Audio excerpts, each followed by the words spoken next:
Muito bem, pessoal. Boa noite. É uma alegria estar aqui com você. É sempre uma alegria estar aqui na Casa do Caminho.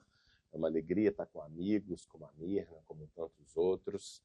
E bacana realmente ver, né, como ela comentou, o esforço, o empenho de tanta gente, né, para poder viabilizar esse evento, apesar de tantas adversidades, mas que não desanima, né, pela persistência, pelo empenho, e também de vocês. Né? Eu fiquei muito impressionado, né, quando eu cheguei, estava tudo escuro, né, tinha umas 20 pessoas ali na porta, falei, beleza, vai ser o público. Né?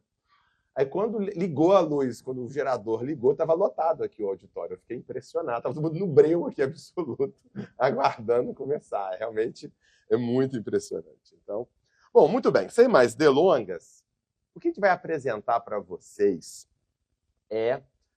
tem havido hoje em dia, né, na psiquiatria, na medicina como um todo, na ciência como um todo, uma aproximação com a espiritualidade, né? Uma busca de entender, de investigar cientificamente, racionalmente a religião, a espiritualidade. Especialmente na psiquiatria, tem havido, e na psicologia também, o interesse de entender também de que modo o modo de ver, de agir, de lidar com as coisas que a religião, que a espiritualidade traz, como isso impacta as pessoas. Então, hoje em dia, já é algo muito bem estabelecido. Isso não é mais, isso era, quando eu fazia faculdade há 30 e poucos anos atrás, era um assunto muito marginal, assim, muito estranho, as pessoas olhavam. A minha primeira pesquisa de espiritualidade faz exatamente 30 anos agora, foi em 95. Eu era estudante de medicina aqui. A gente começou a estudar esse tema, era um tema muito assim, todo mundo olhava com.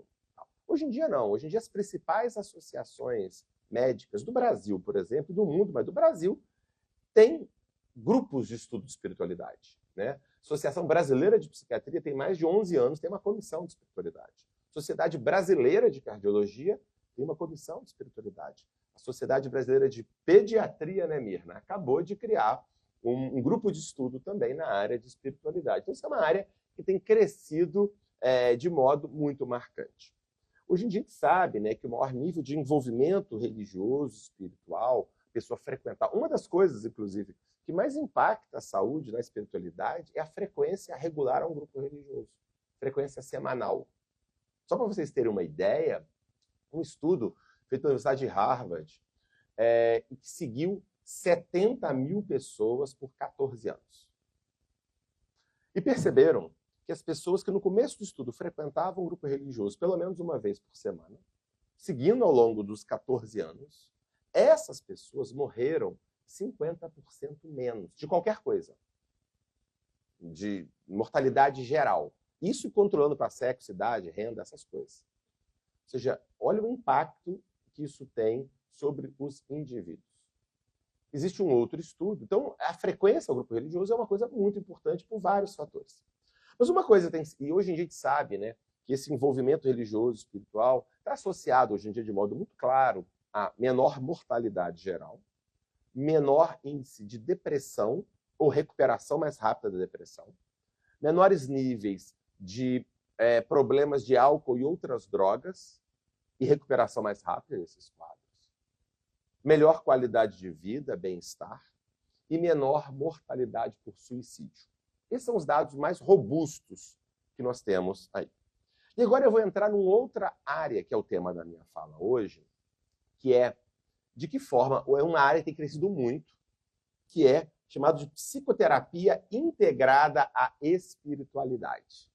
Ou seja, eu vou trabalhar na psicoterapia do paciente, mas eu vou integrar nessa minha psicoterapia a crença do paciente. Eu não vou impor, eu como profissional, eu não posso, obviamente, impor crenças, qualquer uma que seja, para o meu paciente. Mas eu posso trabalhar com as crenças que o paciente tem. Então, hoje em dia, há muitos estudos, inclusive é interessante, porque há um tempo atrás falam, não pode abordar esse tema. Alguns alunos ainda comentam isso, alunos de faculdade de psicologia e tal. Eu aprendi na faculdade que não pode tocar nesse assunto e tal. Isso está equivocado. É preciso abordar o que importa para o paciente. E os estudos mostram que se você abordar, integrar a crença, a prática religiosa do paciente na terapia, isso melhora a adesão à terapia, o paciente começa a ter melhoras como um todo, inclusive. Muito bem. E há vários estudos sobre integração da visão, por exemplo, islâmica na terapia, hindu, budista, até cristã também na terapia. Mas não havia estudos sobre a integração da visão espírita na terapia. É justamente isso que eu vou apresentar para vocês. De que forma a visão, a perspectiva e a prática espírita, ela pode ter um aspecto psicoterápico. E como até os profissionais da área de saúde, os psicoterapeutas, médicos, psicólogos, que são psicoterapeutas, podem usar isso, mesmo ele próprio, o terapeuta, não sendo espírita, porque ele vai trabalhar com a crença, com a prática do paciente. Bom, isso que eu vou apresentar foi publicado numa revista da Associação Brasileira de Psiquiatria e é disponível online gratuitamente, tá, gente? Quem quiser depois pode baixar gratuitamente. Terapia cognitivo-comportamental adaptada à religiosidade, um guia prático para pacientes adeptos do espiritismo. Eu escrevi com uma colega, com uma amiga, né, espírita, pesquisadora, psiquiatra extremamente dedicada do Rio Grande do Sul, a Mariana de Abreu Costa. Muito bem, então vamos lá. Os pacientes, como eu falei, eles possuem uma religiosidade, uma espiritualidade, e eu preciso fazer essa integração. E as religiões estimulam frequentemente crenças, práticas e experiências saudáveis. É claro, como tudo na vida pode ser mal utilizado.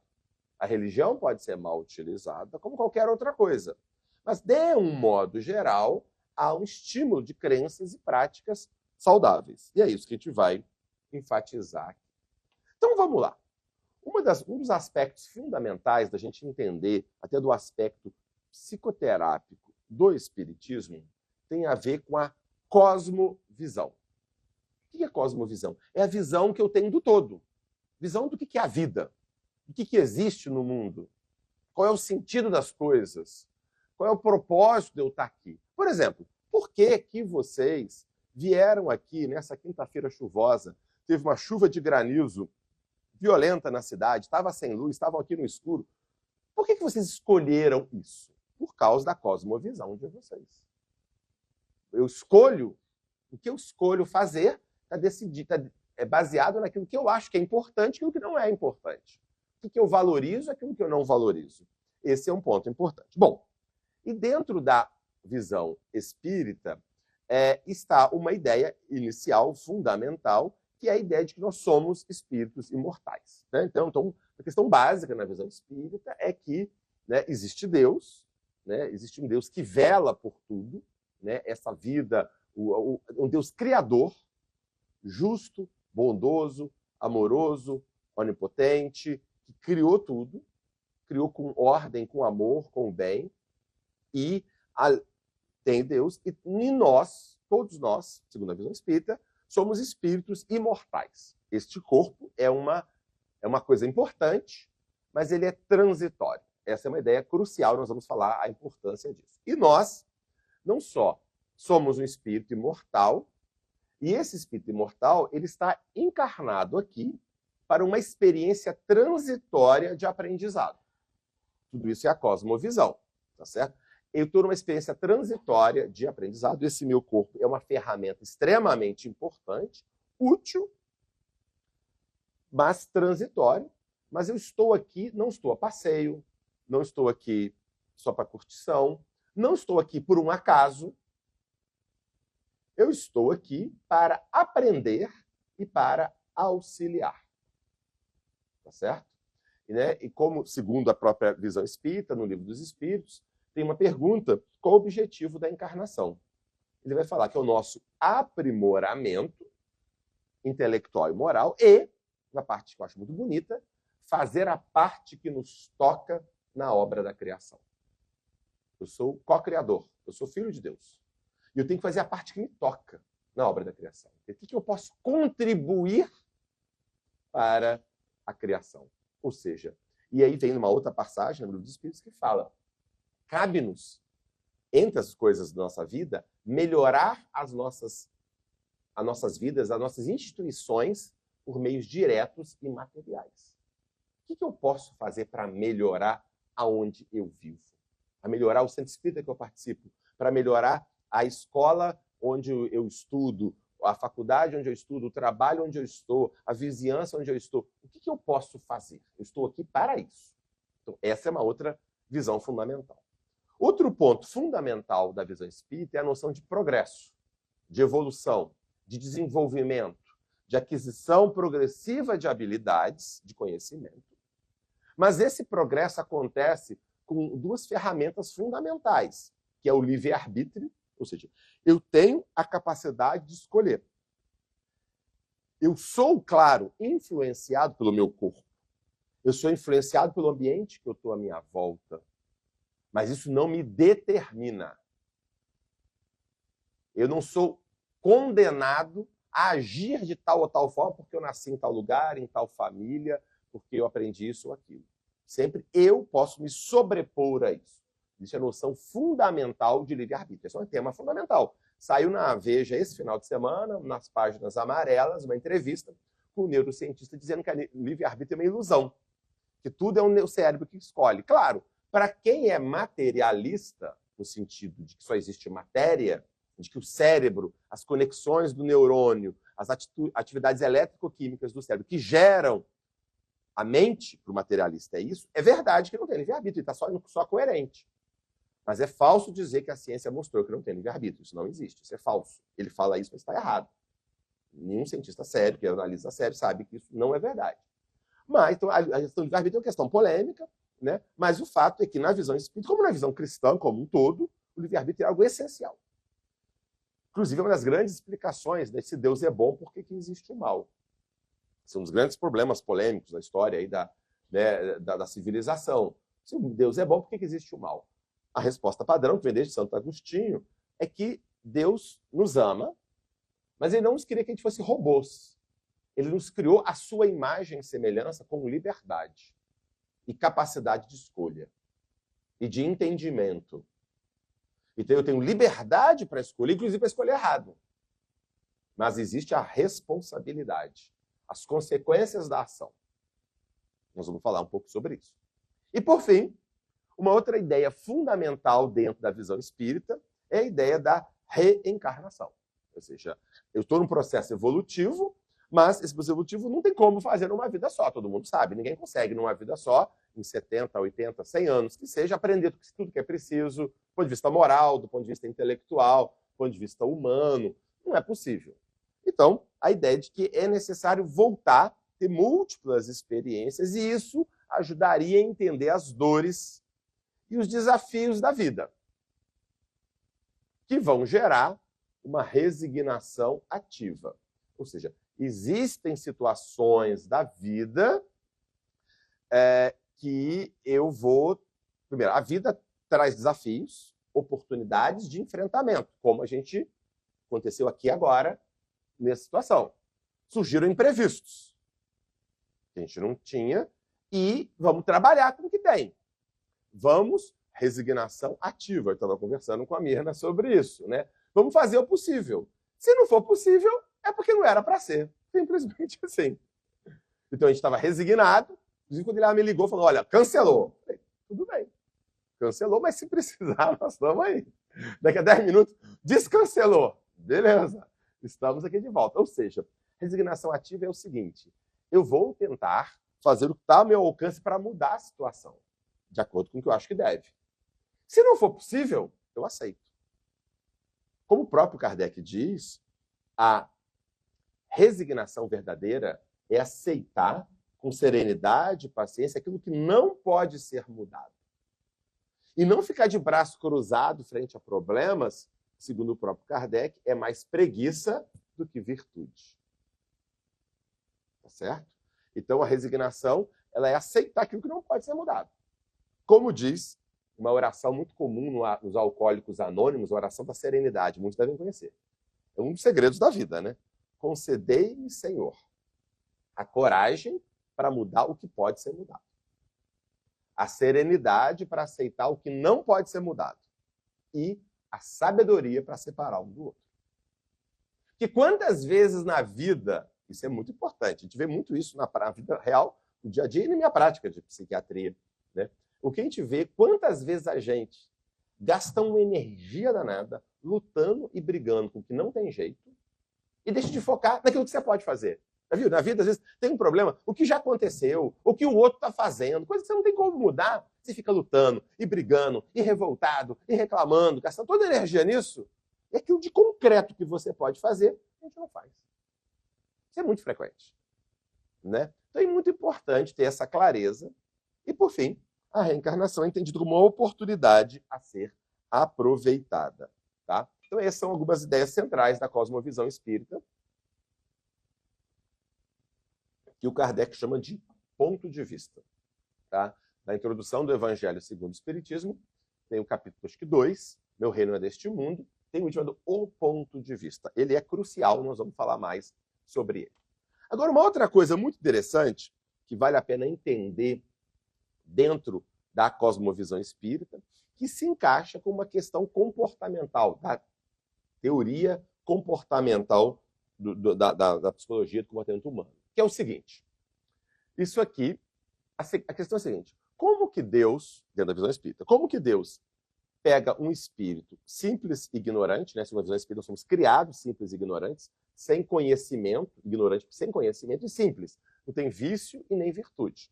Simples, ignorante, e vai fazer esse espírito progredir até a perfeição intelectual e moral. Essa é a nossa caminhada, né? Tornarmos anjos. Todos seremos anjos, né? Como que faz essa progressão? Respeitando o nosso livre-arbítrio. Perceberam que é meio estranho? Como é que pode dizer uma fatalidade evolutiva, todos os espíritos vão chegar à evolução, mas se eu tenho liberdade, eu posso não querer. Como que Deus resolveu isso? Deus resolveu com uma pedagogia divina. E na prática, tirando da parte espírita, passando para a parte psicológica, um pesquisador importante chamado Skinner, que é da área do comportamentalismo, do behaviorismo, ele chamou de condicionamento operante, que é o seguinte: quando eu faço alguma coisa, algum comportamento, ele vai ter uma consequência. Essa consequência pode ser boa ou ruim. Se a consequência é boa, é chamada de reforço. Eu faço mais aquilo que foi bom. Se a consequência for ruim, é chamado tecnicamente de punição. Eu não vou querer fazer mais. Tudo bem? O reforço, que é uma consequência boa do meu comportamento, pode ser positivo ou negativo. Positivo no sentido que eu estou acrescentando uma coisa boa. Então, por exemplo, eu,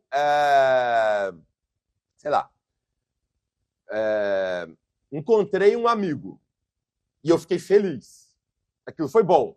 Então, um reforço positivo. Eu encontrei um amigo e fiquei feliz, a gente conversou, lembramos de coisas legais do passado, falamos de coisas do futuro, tal, pá. Então, eu fiz algo que teve uma consequência, surgiu algo positivo. Isso é reforço positivo.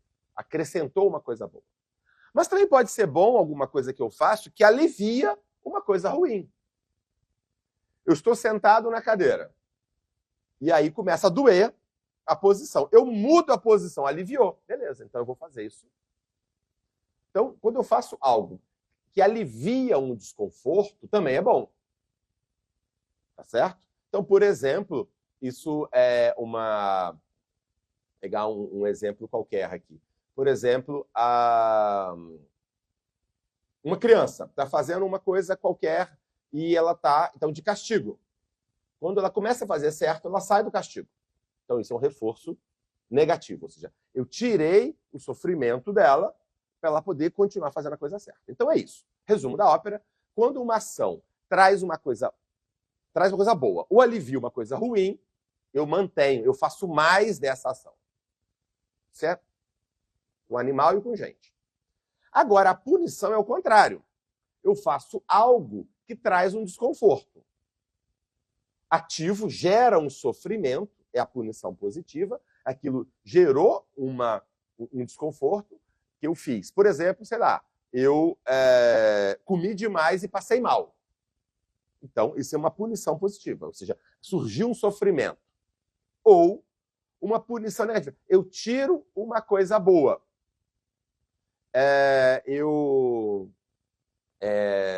Sei lá, ou com uma criança mesmo, ela está fazendo uma coisa que não está legal, você pegou, tirou um presente dela, o celular dela, tirou alguma coisa. Ela vai ficar desconfortável e não vai querer mais fazer aquilo por causa daquele efeito. Então, resumo da obra, isso é da psicologia. O que isso tem a ver com o que nós estamos falando? Muito, eu vou chegar daqui a pouquinho. Então, só vocês entendam o conceito, eu tenho uma consequência de ação que pode reforçar ou extinguir esse comportamento. Aquilo que reforça, que é trazendo uma coisa positiva ou aliviando algo ruim, eu vou fazer mais. Se aquilo que a minha ação está girando uma coisa ruim ou tirando uma coisa boa, eu paro de fazer. Ok? Top. O Kardec vai falar sobre isso no Código Penal da Vida Futura, no Céu e Inferno. A obra Céu e Inferno, ou a Justiça Divina, segundo o Espiritismo, Kardec vai falar do que ele chama, é uma metáfora, óbvio, o Código Penal da Vida Futura. Então, como que Deus nos conduz de um espírito simples e ignorante para nos tornarmos um espírito puro, respeitando a nossa liberdade? Através disso. O sofrimento é inerente à imperfeição. Toda imperfeição, assim como toda falta, traz consigo o próprio castigo nas consequências naturais e inevitáveis. Então, ou seja, Deus criou o universo com leis naturais divinas que nos conduzem naturalmente para este caminho da evolução. Quando as minhas ações contrariam esse fluxo do crescimento, vão gerar sofrimento e desequilíbrio. Kardec diz textualmente: toda imperfeição, ou seja, aquilo que vai contra esse fluxo, por sua vez é causa de sofrimento, ou seja, punição positiva, como eu falei. Aquilo gera um sofrimento. Ou privação de gozo. Tira uma coisa boa, que é a punição negativa, quando você tira uma coisa boa. Do mesmo modo, toda perfeição adquirida, toda virtude adquirida é fonte de gozo, reforço positivo, ou seja, traz uma coisa boa. E atenuante de sofrimento, reforço negativo. Eu tiro aquilo que era. Entenderam? É exatamente a mesma coisa que a gente está comentando aqui, só que aplicando a lei divina na nossa vida. Resumo, toda ação minha, de acordo com a lei divina, alivia sofrimento e traz bem-estar. Por exemplo clássico, a gente usa, eu vou falar isso aqui, a gente usa muito isso. O paciente está deprimido, está com muita dor pelo corpo, muito desanimado, está com fibromialgia, está com um monte de coisa, tal. Aí uma das coisas que a gente faz é uma ativação comportamental. A gente precisa começar a se movimentar. Ele vai começar a vir e trabalhar no grupo assistencial aqui da Casa do Caminho, de fazer assistência, né, na população aí que está em necessidade. Quando a pessoa faz isso, ela começa a se movimentar, o que muitas vezes vai acontecer, ela vai se sentir feliz por estar ali, de estar ajudando, o que vai ser fonte de gozo, e ela vai até esquecer da dor que ela está, nem está pensando mais naquilo, ela começou a sentir bem, aquela tristeza melhorou, aquela dor no corpo até às vezes até passou, ou seja, atenuou o sofrimento. Vocês estão entendendo? É exatamente esse o mecanismo. E como ninguém quer ficar sofrendo eternamente, por isso que todos nós, cedo ou tarde, vamos tomando jeito, tomando o tento e seguindo o caminho, porque a gente cansa de dar murro em ponta de faca. Porque essa é a questão. Essa é uma questão importante, até do ponto de vista espírita, né?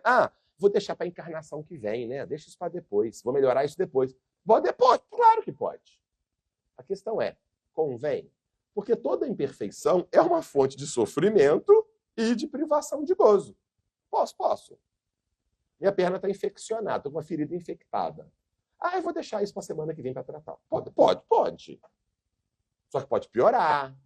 Pode fazer uma sepse, ter que amputar, mas tudo bem, pode, tá tudo certo. Você pode.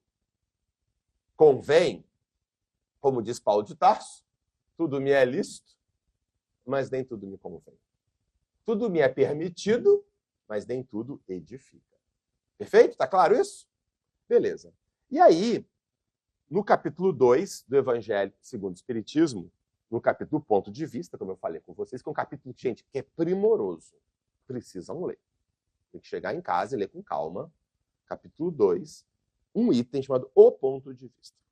O Kardec vai dizer o seguinte no Evangelho segundo o Espiritismo. A ideia clara e precisa que se faça da vida futura, ou seja, da vida após a morte, proporciona inabalável fé no porvir. Ou seja, como eu tenho uma visão que vai além da matéria, eu enxergo além, isso dá uma enorme fé no porvir.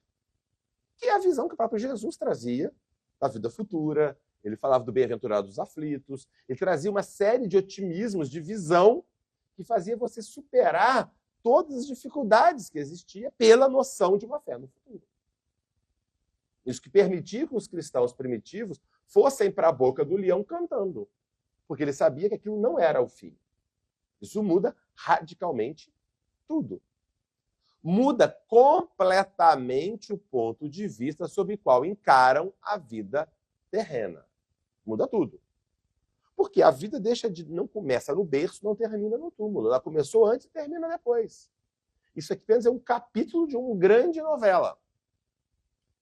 A vida corpórea se torna simples passagem breve estada num país ingrato. Eu vou viajar. Às vezes a gente vai acampar, por exemplo. Eu vou viajar e vou acampar em Ibitipoca. Naturalmente, eu não estou esperando muito conforto. Não é verdade? Eu vou ficar ali, né? Aquela barraquinha meio apertada, não sei o que lá, a cama é meio assim, o colchonete meio assado.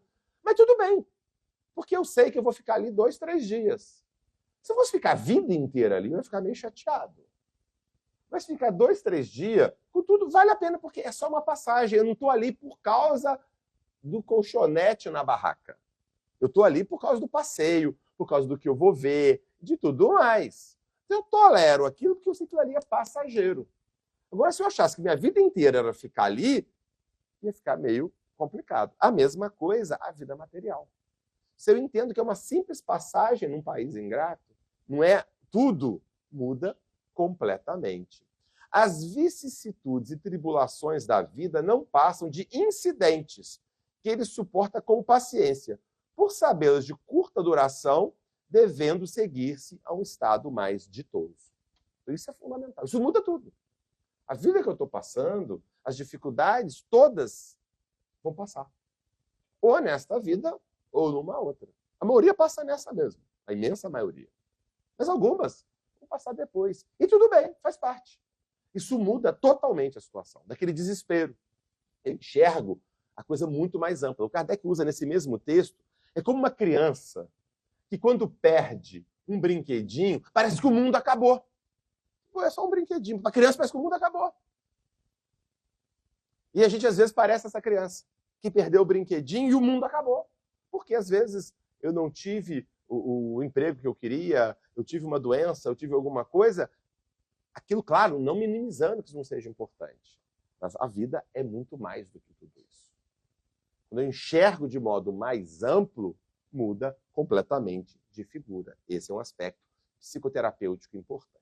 Então, dentro da compreensão da doença e da vida que o Espiritismo traz, isso é muito importante também. Esse é um equívoco que muitos espíritas têm. Achar que tudo é causa espiritual. Bom, gente, fanático existe em todo lugar, vocês sabem disso, né? Tem no espiritismo, tem na ciência, tem na política. Na política não tem, né? Infelizmente. Não, brincadeira, claro que tem um monte. Tem em todos os lugares, né? Por que é o fanático? É aquele que acha que só aquilo explica tudo. Tem gente que acha que a genética vai explicar qualquer coisa que existe. Tem gente que acha que os conflitos do inconsciente explicam tudo que existe. Tem gente que acha que os jogos de poder da sociedade explicam tudo que existe. Tem gente que acha que reencarnação e obsessão explicam tudo que existe também. Não é verdade? Isso, o próprio Kardec adverte quanto isso. Ele chama isso de espírita exaltado. Para ele tudo é espírito, qualquer coisa é espiritual, e o espiritismo resolve qualquer coisa. O tratamento resolve tudo. Não, não é verdade. Espírita exaltado. Cuidado com isso. Tá? Então, a visão espírita real é uma visão biopsico-sócio-espiritual. Você, na visão espírita, é um espírito encarnado num corpo, que vive num ambiente e tem o seu modo de enxergar as coisas. Então, tudo isso tem que ser levado em consideração. Então, o tratamento espírita é muito importante. As pessoas chegam muito assim, é muito comum as pessoas chegarem no consultório e perguntar: será que meu problema é espiritual? Será que ele é físico? Será que é psicológico? Será que eu tenho que escolher ou será que é tudo junto e misturado? Essa é a questão. Porque eu tenho a minha biologia, a minha genética, eu tenho meu modo de enxergar as coisas, eu tenho um ambiente que eu convivo e tenho a perspectiva espiritual. Tudo isso está integrado. Uma coisa não exclui a outra. Isso é muito importante entender, que muitas pessoas têm uma visão complicada sobre isso. Como eu já falei da resignação ativa, não vou repetir a conversa, né? Quer dizer, não é a preguiça, é a virtude do esforço. Então, tem que entender os problemas. Isso acontece, por exemplo, uma visão negativa no espiritismo que tem que ser trabalhada até por psicoterápico. Ah, eu tenho um problema com a minha esposa. Ah, isso é do karma, da vida passada. Então eu vou viver brigando com ela, não vou aguentar isso aqui, vou tocar de qualquer jeito, porque na próxima vida eu fico livre disso. Não é contigo, não. Senão eu apanho em casa, né? Você tem um problema grave e apanhar em casa. Tá tudo errado. Na visão espírita, você reencarnou para poder lidar com isso, aprender a conviver, desenvolver o afeto. E não é assim mesmo e acabou. Muito pelo contrário. Porque Deus não é sádico de botar só para você ficar sofrendo um com o outro, mas para aprender o convívio. Porque se eu não aprendi a conviver, eu vou ter que continuar a aprender em algum momento. Não é assim. Entendeu? Então, é preciso aprender o convívio, desenvolver como fazer. Isso vale para qualquer outra situação. Então, a ideia de que é meu karma e vou ficar de braço cruzado, está tudo errado, não é nada disso. Ou então, é obsessão, então acabou. Não. Mesmo na visão espírita, se é uma obsessão, você não é uma vítima desarmada em relação a isso. Você precisa e deve ter atuações ativas em relação a isso. Agora, claro, eu posso ter uma resignação ativa quando, por exemplo, acontece, eu nasci com uma doença, uma limitação congênita, eu vou fazer o possível para superar. Mas, às vezes, aquilo não vai ter superação. E tudo bem, aí eu aceito. Isso faz parte, talvez, do meu projeto encarnatório e vou trabalhar do melhor e vou entender, na visão espírita, que isso é a melhor condição que eu preciso para o meu aprendizado. Mesmo eu não entendendo muito bem por que é desse jeito. Mas existe uma confiança mais profunda na sabedoria divina. Tá certo? Então, outra coisa, a vida é enxergada como uma escola, uma oficina e um hospital. É tudo isso. A vida é uma escola, oportunidade, tudo isso é metáfora, né, gente? É uma oportunidade de aprendizado, de crescimento. Se eu não aprendi, eu refaço. Não tem progressão continuada na vida, tá, gente? Tem repetição, você repete a matéria e faz de novo até você aprender. Você não vai ser empurrado, não. Você já tem uma necessidade de aprendizado concreto. A vida é uma escola de aprendizado, é uma oficina de trabalho e é um hospital de tratamento. Tudo junto e misturado. E cada hora eu estou numa posição dessas. E eu posso, então, isso é fundamental, reinterpretar o sofrimento.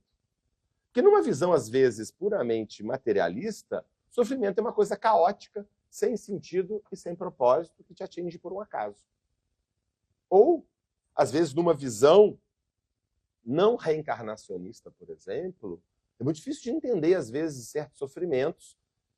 Por exemplo, uma criança que nasce com uma deficiência grave e falece com pouco tempo. Como é que eu, como pai, enxergo e lido com isso?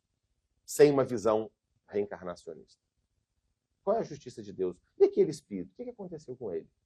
Se ele foi para o céu, ele não mereceu, porque ele não passou esforço. Ele não teve que passar por provações como eu tenho.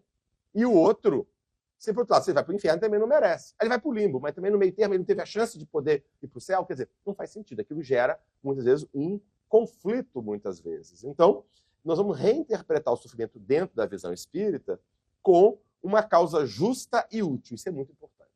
A causa é justa e é útil para o nosso aprendizado, para o nosso crescimento. E tem uma justiça, tem um caráter pedagógico e de justiça. E, além disso, isso é fundamental, vai ser sempre temporário. O sofrimento temporário. Tem aquela passagem do Chico Xavier, né? Quando ele estava passando por uma dificuldade muito grande, conflitos graves na família, um sofrimento, tudo mais. E ele pede lá para o Emmanuel buscar para ele uma inspiração, e vem a resposta: isso também passa. Isso também passa. Tudo passa. Inclusive, há momentos muito bons, como os muito ruins. Eu vou aprender a vivenciar na vida material, nem a felicidade é contínua e nem a tristeza é contínua. Tudo passa. E eu vou aprender a lidar, aproveitar o que está de bom, atravessar o que não está bom, e assim vai. Isso muda completamente a perspectiva. Dá uma serenidade para enfrentar as dificuldades. E também a ideia fundamental que Deus dá o freio conforme o cobertor. Se Deus é justo, eu não posso ser exposto a uma situação que eu não tenho condições de lidar. Não existe isso. Dentro da visão de uma justiça divina. Deus é justo, é bom. Justo, é bom. Eu nunca vou dar. Eu, como professor, eu não posso dar para um aluno um tipo de prova que ele não tem nenhuma capacidade de responder. Não faz sentido nenhum isso. Se eu não faço isso, Jesus falou, se vós sois maus, sabeis dar boas coisas aos seus filhos, quanto mais o Pai Celestial. Qual filho que pede um pão e você dá pedra? A gente não faz isso. Se a gente não faz isso, Deus não faz. Então, isso é muito importante. Se eu entendo que as dificuldades que eu tenho não são coisas caóticas, sem sentido despropositada. São oportunidades de crescimento. Existe uma lição por trás disso. E mais, eu tenho os recursos comigo, com os outros, e na conexão espiritual, com a divindade, com os mentores, seja lá com quem for, para lidar com dignidade com isso, isso muda completamente. Porque se eu não acredito no potencial que eu tenho, eu acho que não tem jeito, eu largo mão, eu desisto. Antes de fazer.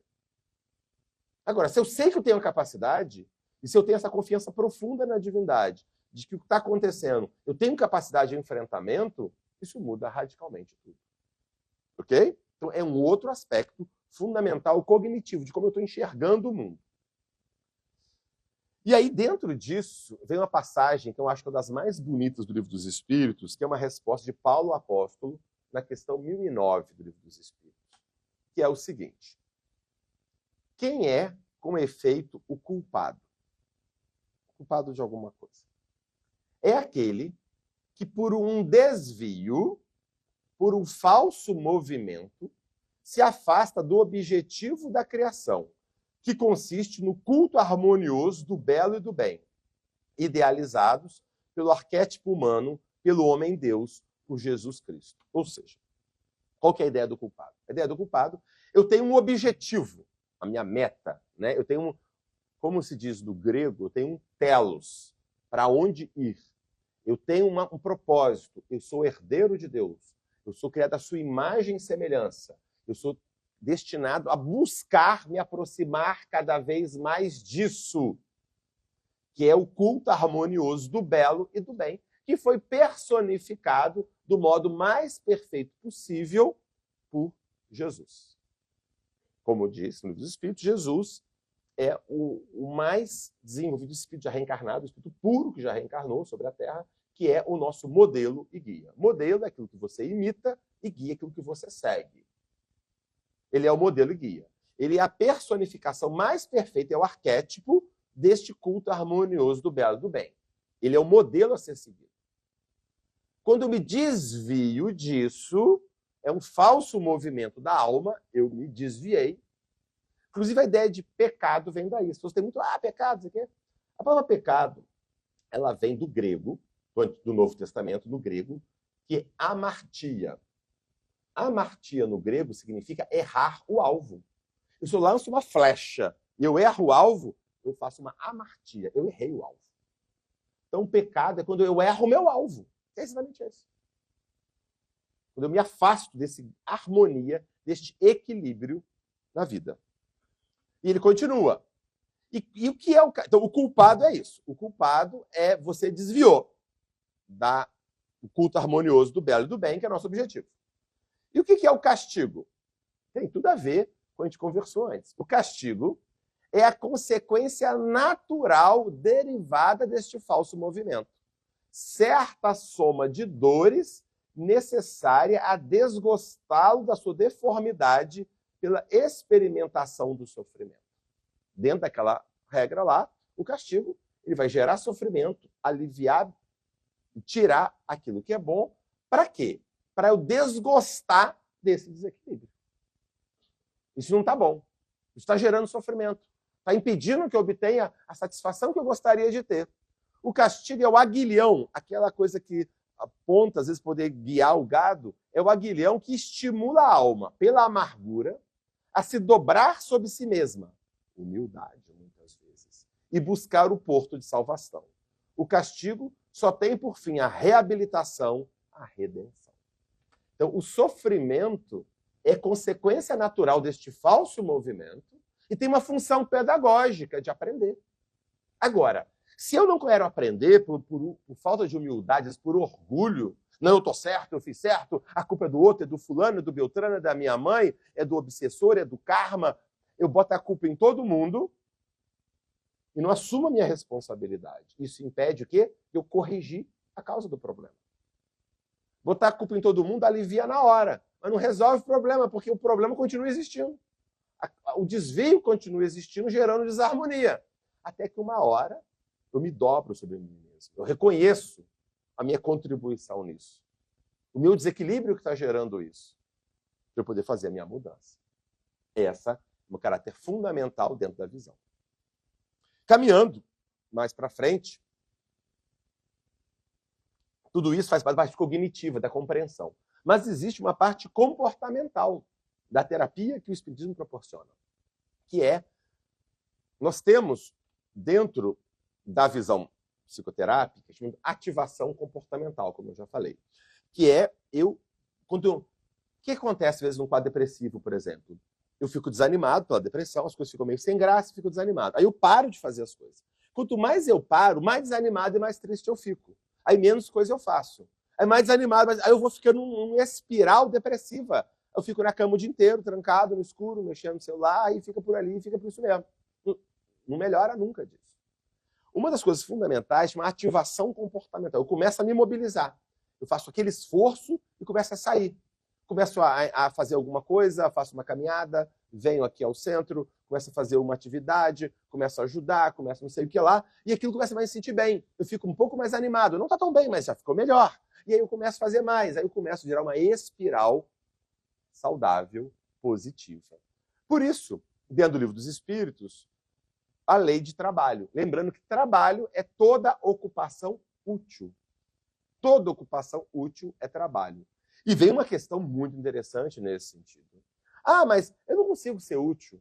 Eu sou pobre, eu não sou muito inteligente, eu não tenho condições, eu não consigo fazer nada, eu não consigo ajudar ninguém. Olha, essa resposta é meio pesada.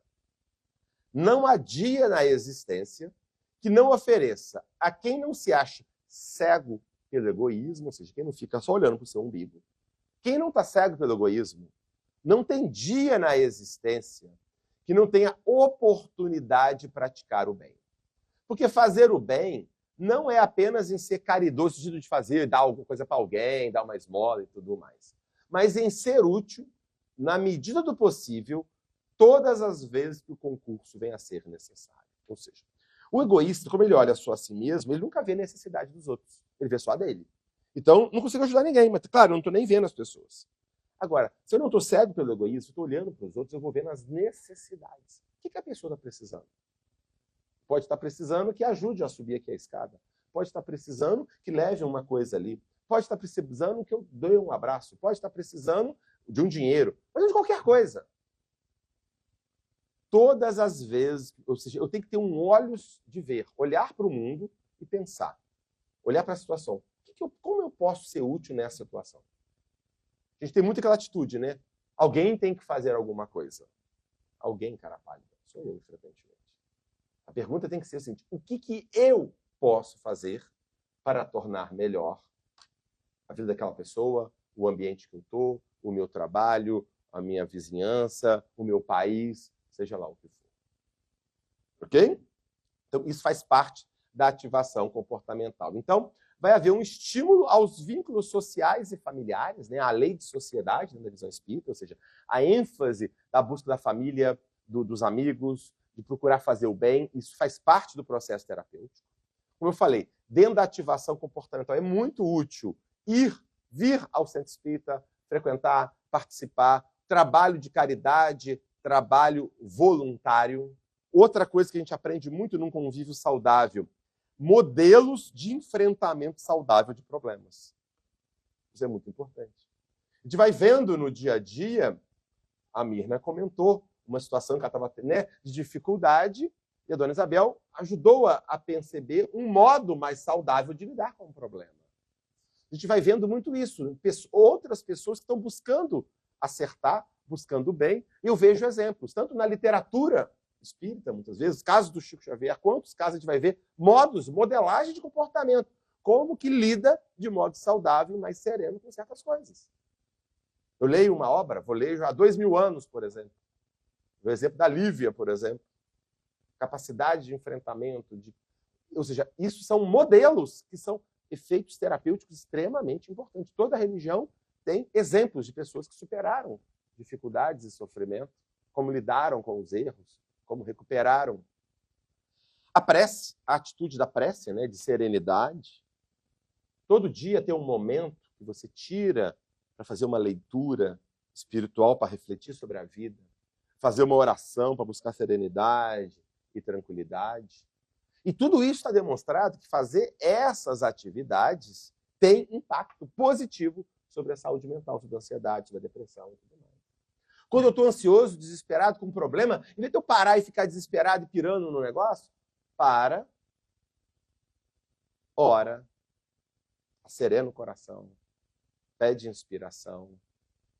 Isso ajuda muito mais a abrir a capacidade de percepção, de intuição e até a minha própria capacidade cognitiva de pensar. Que quem consegue pensar quando está desesperado? E se eu sei que existe uma soberania divina, isso é outra coisa muito interessante, né? A palavra fé também vem do grego, que é pistes. A gente acha que fé é acreditar em alguma coisa. Não. Fé religiosa vem do pistes, que significa confiança. Confiança na soberania divina. Isso que é qualquer fé, na realidade. A fé, existe uma soberania. Deus é o soberano, é o que manda, é o que administra, o que está por trás.